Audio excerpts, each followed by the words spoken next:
participating in that. And you had your reasons, but you mentioned something that I think maybe the three of us could discuss that would be interesting. This idea about all white people being racist. So I kind of wondered about that as a psychologist, but more broadly, because maybe you could say, well, are all people racist? And here's what I mean by that. Well, we all have an in-group preference. Now, what that group might be, it might be you and the person you love, it might be you and your family, it might be you and your town, it might be you and your state or your country, it might be you and your race. Who that in-group is can vary, but we do have preferences for people, and we do have in-group preferences, and the corollary of that is that we have out-group skepticism and maybe fear and maybe disgust and all of that. And from what I've been able to understand anthropologically, that's more or less a human universal. As different peoples have been brought around the world into global community, let's say, one of the things that anthropologists have found is that it's almost always the case that any given tribe of people will use the word that refers to human beings to their tribe and some other word to everyone else. And so it's possible that that's a deep tendency that we all have to fight against. And I mean, there's part of the reason these ideas are so compelling to people and able to possess them, the wokeness ideas, let's say, to use a casual category, is that they contain an element of truth. People have an in-group preference that can easily be distorted into something that's quite akin to racism. I mean, you even see that in chimpanzees, for example. They'll go on raiding forays into neighboring territories, and if they outnumber, the males do this, if they outnumber the foreigners that they come across, they will tear them to pieces. So it's, that was a stunning discovery.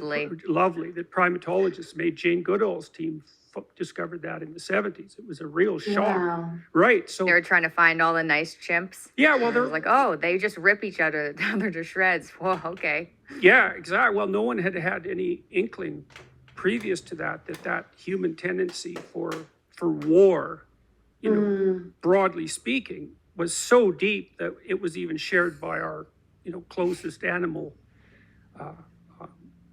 relative. So this is very deep. So, the idea that racism and in-group preference, all of that, is something that human beings struggle with is true. And then you say, well, you twist that a bit. You say, well, that's particularly true of white people because they hold the power. It's like, well, it's an interesting proposition. But the question is, well, if it's true, exactly how is it true, and what's its limits? And, how does that play out in the case of other races or groups, Asians, for example? Right.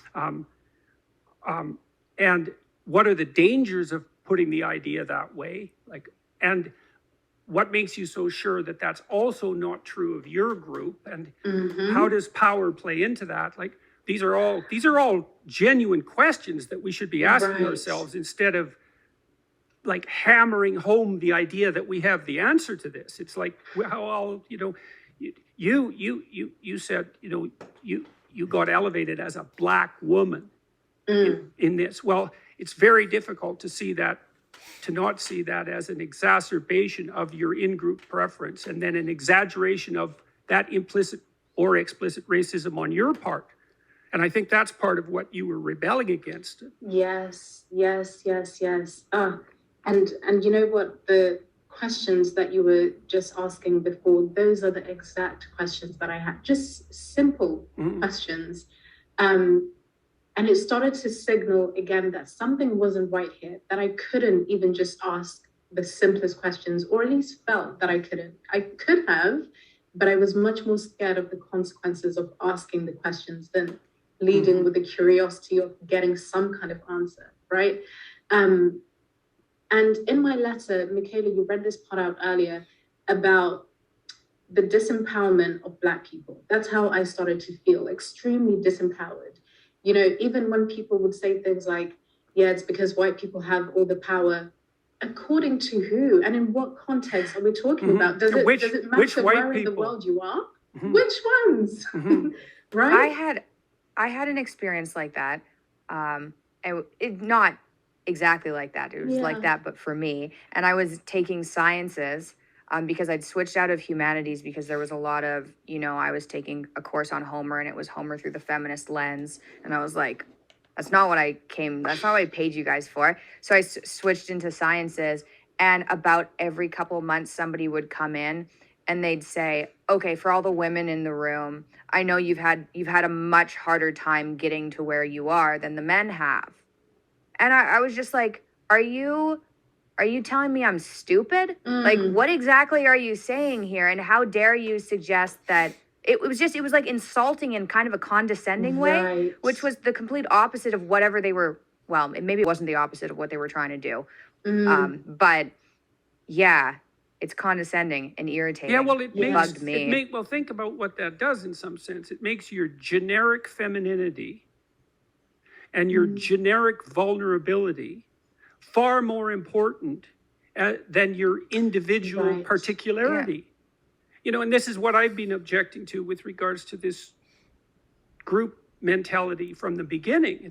It seems to me that its fundamental danger, the fundamental danger is the devaluation of the sacredness of the individual as the primary category. You replace that by group identity, you have no idea what kind of devil you're messing with.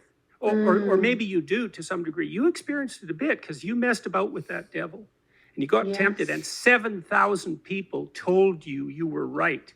It's like, imagine you're a political leader. Okay, now imagine 30 million people tell you that you're right, and they chant that in a mob. And they do that everywhere you go. That's what happened in Germany. And then you play to the crowd. You're that actor. You play to the crowd, and you get hungrier and hungrier for that validation. And you train yourself to say anything the crowd demands, no matter how dark. Right. Wow. I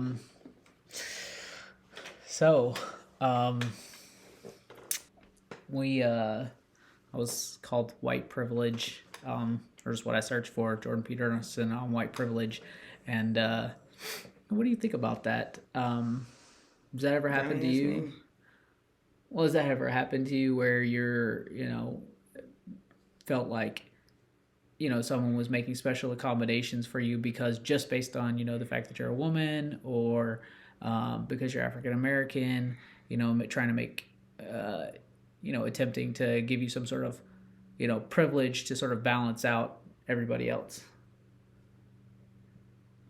I don't know. It probably has, but I can't think of a specific time. Yeah. Well, what made me think about was sometimes when, especially in colleges where, it's called affirmative action, where you're, they're targeting a certain number of people of a certain ethnicity or whatever, and allowing, those grade scores to be lower than, the broader population. So now you may have had a higher grade point average than I did, but that the system allows in people with lower grade point averages than the white person. So to me, that makes me feel like, oh, I got here because I had to have a certain grade point average, and all these African Americans or Asian people, or whatever minority, Native American, they only got here because, the scores it was easier for them, So like that sends a message to white people that everything in society is merit-based. If I succeed or I don't succeed in society, there's a standard for me. But for African Americans, you're looking at them going like, well, they just got here because they're race, because we're trying to help them along because of slavery. What we did them to slavery, now we just got to help them out, whatever. It's sort of a disgusting mentality, but that's like the natural inclination of people, And so when white people are condescending, you may have had a better average, grades than I do, but I don't know. But because African Americans at whole, because a lot of the schools that they come from don't have as good educators a lot of times, there's just this like societal psychological thing where like African American people are gangbangers or whatever, and I hate the idea of. Did you hear about that guy that that little kid that was shot inside their home, like a 4-year-old? I want to say Chicago because it's like the stereotypical place where a lot of people talk about, but like it was some like city, and it was a gang war, and bullets shot inside the house, whatever, and killed this little girl. People were obviously outraged and tore up about it, but if you go look in that city, in that community, there's been hundreds of kids killed on the street playing, whatever, and you go into a white neighborhood and one little kid gets, shot by a stray bullet from whatever, like it's gonna be on the news all the time. Gun control, whatever, we got to do something about it.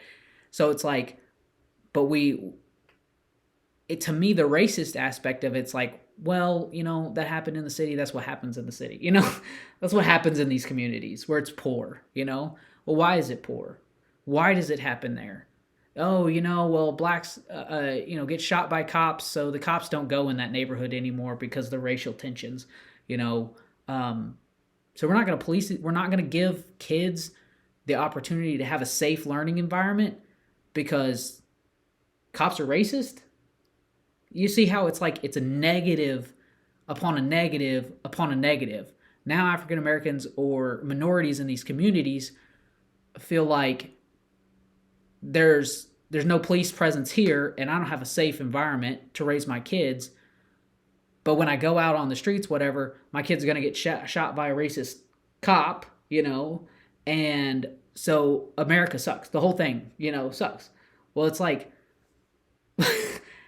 What? Like that's just negative upon negative, and that's policy, that's politics, that's the way we think about it. And I don't think we should stop giving into that mentality. If we stop things like affirmative action where everybody got in based on their merits, the standard is the same for you as it is for me. If you can get in here, it's because you earned that in here. If I could get in here, it's because I earned it. Just as, they might say there's more whites in this, school or whatever, but there's plenty of whites out there that didn't get into school. You're smarter than all of them. You know what I mean? Like, but the thing is like, if you have different standards, different measures, and policing these neighborhoods, if you care about white neighborhoods and you're policing those neighborhoods and you don't police black neighborhoods, that shows that you don't care about it. To me, that's a racist policy. I mean, I don't know. And I think that's kind of what they were getting to at the end, to me, as far as how I interpreted that, is kind of like, the idea where they're, getting told that, oh, because it's so much harder for you, we're going to come in here and give you these special accommodations.